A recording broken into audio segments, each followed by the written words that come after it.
एक आईएएस अधिकारी धिमका चकमा की कहानी जो हाल ही में काफ़ी ज़्यादा चर्चा में है। कहा जाता है कि उन्होंने यूपीएससी की परीक्षा पास करके देश की सेवा करने का सपना पूरा किया था और समाज में बदलाव लाने की बात कही थी, लेकिन उनकी पहली ही पोस्टिंग के दौरान उन पर गंभीर आरोप लग गए, जिससे पूरा मामला काफ़ी ज़्यादा सुर्खियों में आ गया।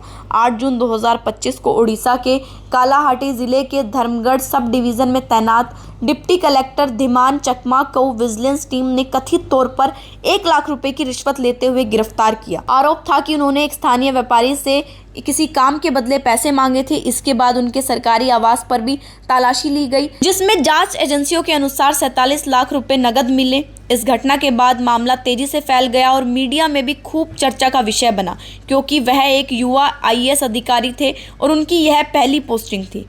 इसके बाद उन्हें सस्पेंड कर दिया गया और उनके खिलाफ भ्रष्टाचार निवारण कानून के तहत मामला दर्ज किया गया और जांच शुरू की गई। लंबे समय तक यह मामला कोर्ट और विभागीय जांच में चलता रहा। फिर जून 2026 में एक नया मोड़ आया, जब उड़ीसा सरकार ने उनकी सेवा बहाल करने का फैसला किया। उन्हें रेवेन्यू डिजास्टर मैनेजमेंट विभाग में डिप्टी सेक्रेटरी के पद पर नई जिम्मेदारी दी गई।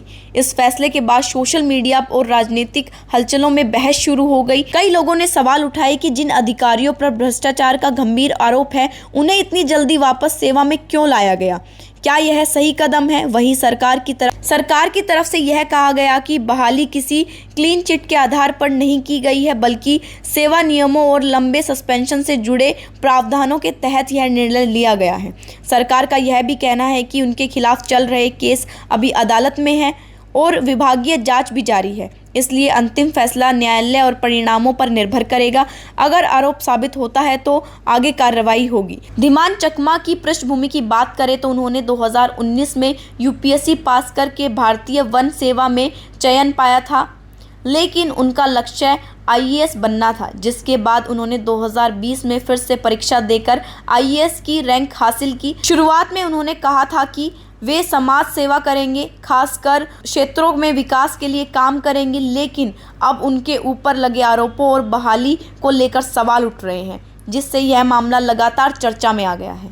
इस मामले को लेकर आप क्या सोचते हैं? आप अपनी राय कमेंट सेक्शन में ज़रूर दीजिए और अगले अपडेट के लिए बने रहे नवचेतना टाइम्स के साथ। धन्यवाद।